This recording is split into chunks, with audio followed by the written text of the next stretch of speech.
Okay, so last time what we discussed is actually how to find the equation of tangent and then normal lines. So I actually gave you a copy of the video also. But for now, let's try to review them and how we can solve for the equation of tangent and normal lines. And then later on, we will uh, hmm, proceed with the next topic, which is on wait lang, uh, on implicit differentiation, which is a very crucial part para madali din natin maintindihan yung mga next na topics natin.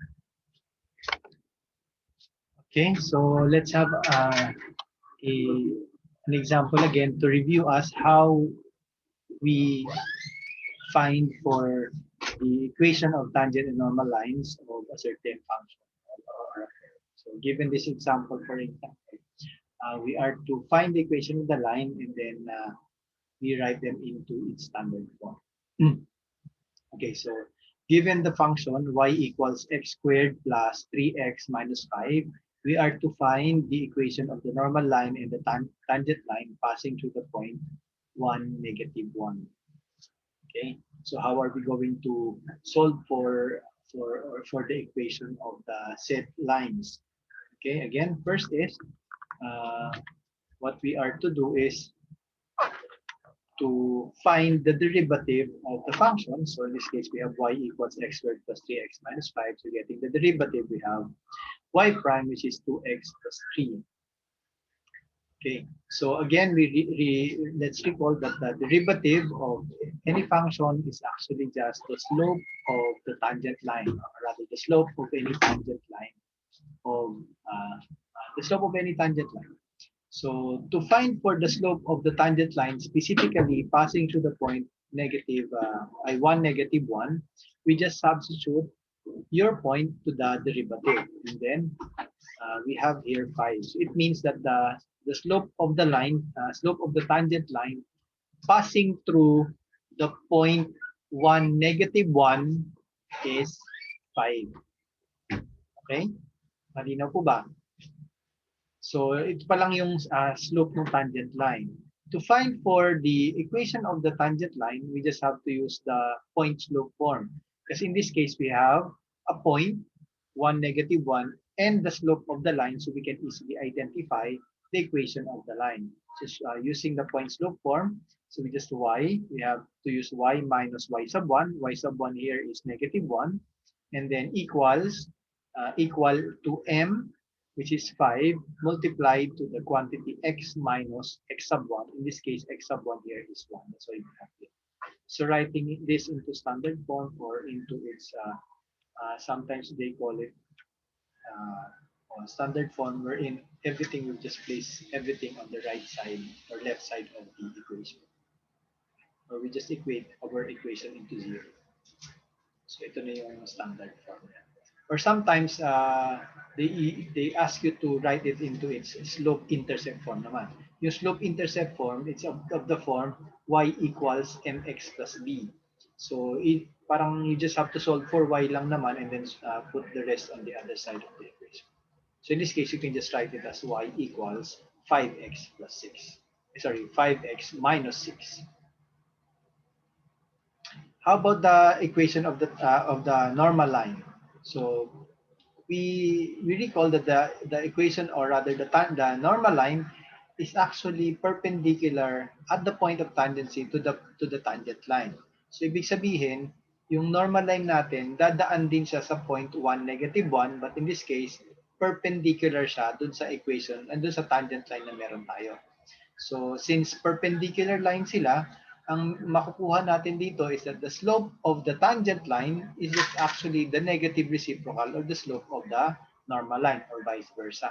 Or the slope of the normal line in this case will just be equal to the negative reciprocal of the slope of the tangent line. So ang tangent equation, ang slope ng tangent line is 5. So ang slope ng normal line will just be negative 1 over the slope of the tangent line, which is 5. So we have negative 1. So we to find for the equation normal line, gagamitin lang din natin yung point slope formula. So ito yung y1, ito yung x1. So solving for or writing this into its standard form, we have 5y plus x plus 4. So paano nangyari from this line going there? So what we did here, we just multiply both sides by negative or by positive 5. So this becomes 5y plus 5. So 5 times y and then 5 times 1. So that's become 5y plus 5. And then yung negative 1, we multiply this to x minus 1. So this will be negative x. Negative 1 times negative 1. That's why this becomes positive 1. And then subtracting both sides by 1. So this becomes 0. And then so we subtract also by x, that's why this becomes positive x. So 5 minus 1 is 4. That's why we have this. Okay, malinaw po ba? One more.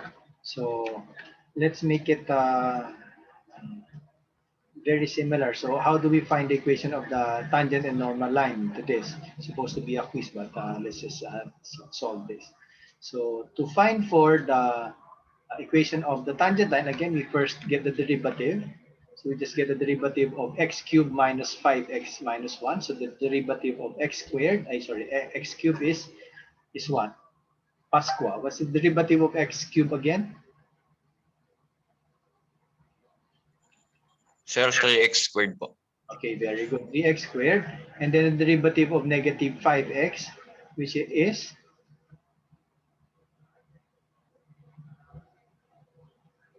Five po. Derivative of negative 5x. 5 po, sir. Ano ulit yun? What's the derivative of negative 5x?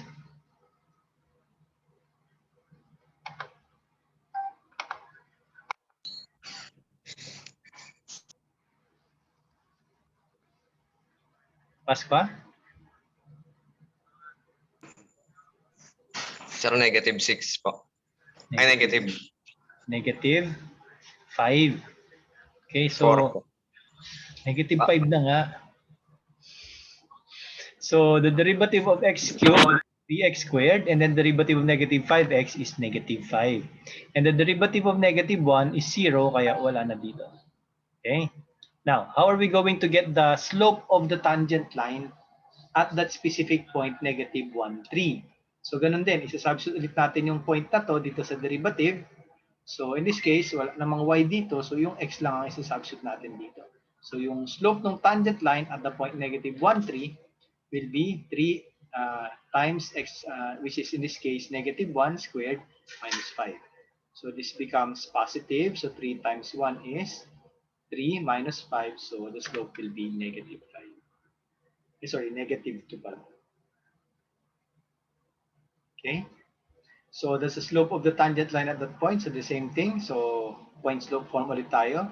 Ang y sub 1 natin is 3, x sub 1 natin is negative 1. So ito yun.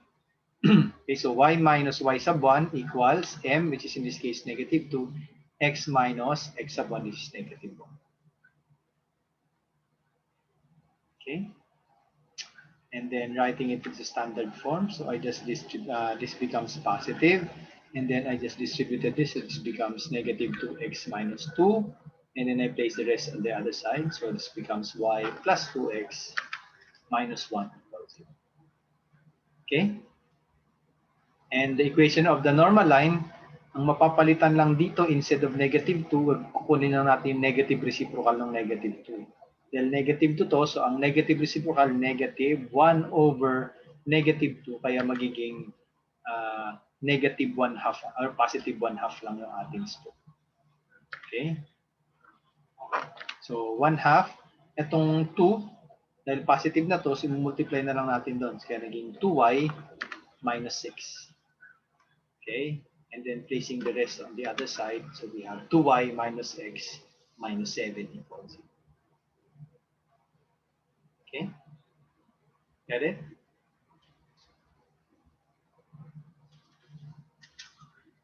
Malinaw po ba guys? Any question?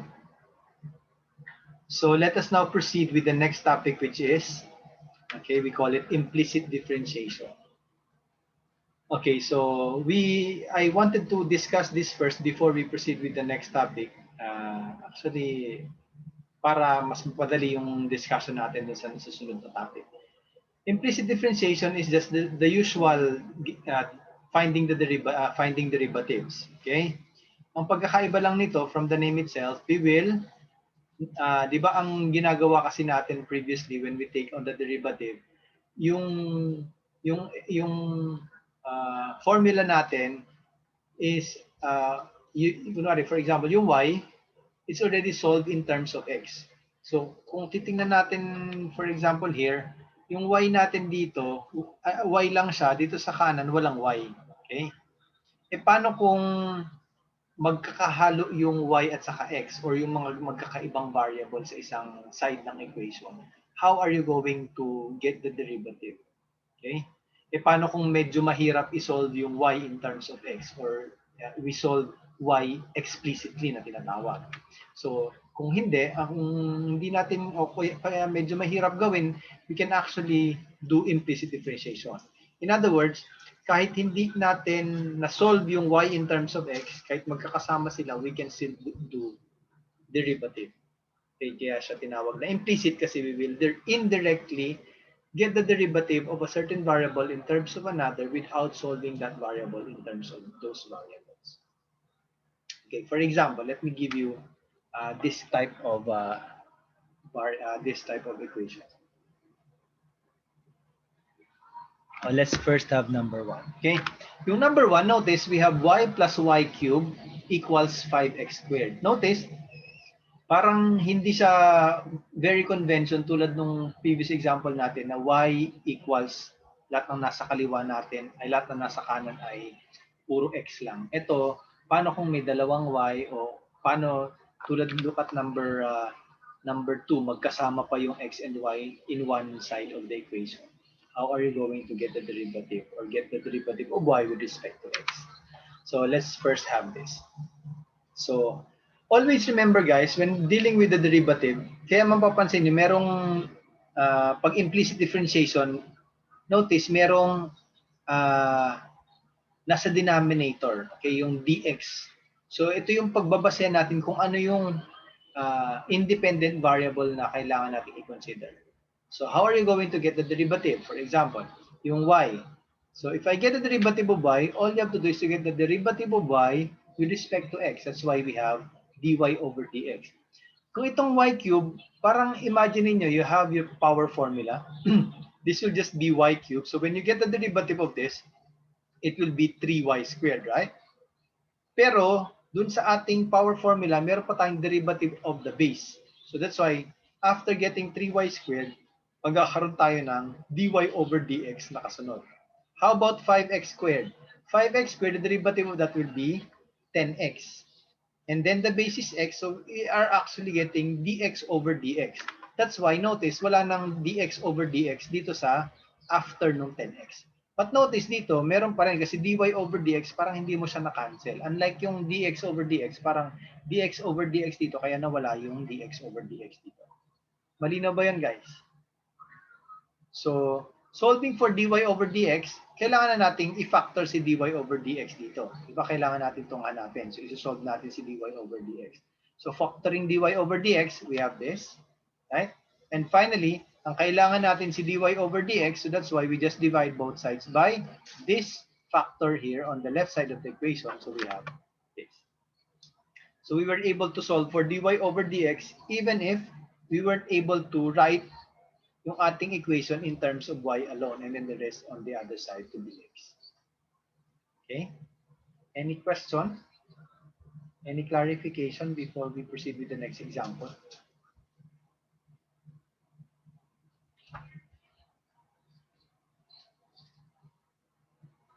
Wala? Okay, so let's have the next one. So medyo komplikadohin natin ng konti. Okay, let's have this. So y ln x plus y squared equals 5. So how are we going to get the derivative of y with respect to x? Now, di ba, notice, itong unang term natin, it's actually a product between y and ln x, right? So dahil may product ito, so we have to use the product rule, right? So ano yung product rule? So we copy the first factor, derivative of the second, plus copy the second factor, derivative of the first. Okay, so that's why we have this. Okay, so saan galing ito? We first copy y, or copy the first factor y. The derivative of ln x will just be 1 over x, plus copy ln x, which is the second factor, and then the derivative of y with respect to x, or we get the derivative of y with respect to x. Okay, so that's why this one is the derivative now of the first term. Next, how about y squared? So this will just be 2y, and then the derivative of the base, which is dy over dx, and then equals what? The derivative of the right side, the derivative of 5, which is constant, will just be 0. Okay? So now we just have to solve for dy over dx. So we will just isolate dy over dx, and then lahat ng walang dy over dx, ililipat lang natin sa kabilang side of the equation. So we have this. Okay? Ay, hindi pa pala. Ang ginawa pala dito, pinamultiply mo na to. Okay? Minultiply lang to ha. So y times 1 over x is y over x. Okay? And then I'll just isolate this. So ililipat ko lang to sa kabila. Okay? So notice this becomes negative. Okay? Malinaw? And then after which, we will just factor out dy over dx here. So we have this. Malinaw ba guys? So I just factor out dy over dx. So ang natira, ln x plus 2y. And then we have this. And then finally, solving for dy over dx, we just divide both sides by 2y plus ln x. So we have this. Okay. So notice I just place 2y plus ln x on the denominator of y over x. Is just simply getting the parang nag-divide ka lang din. And then we're done. Any question?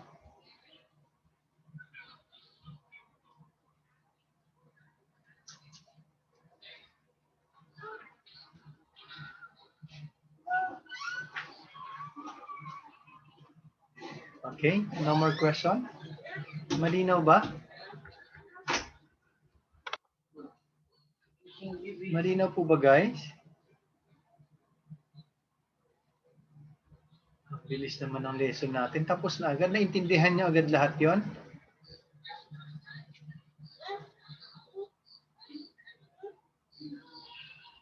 Okay daw si Pasqua. The rest? How about the rest? Walang tanong?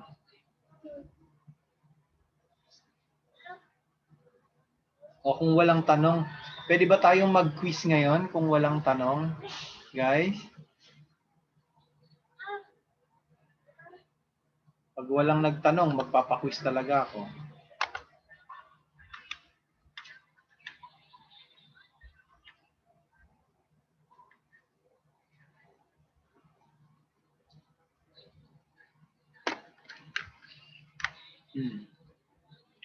Wala? Walang tanong?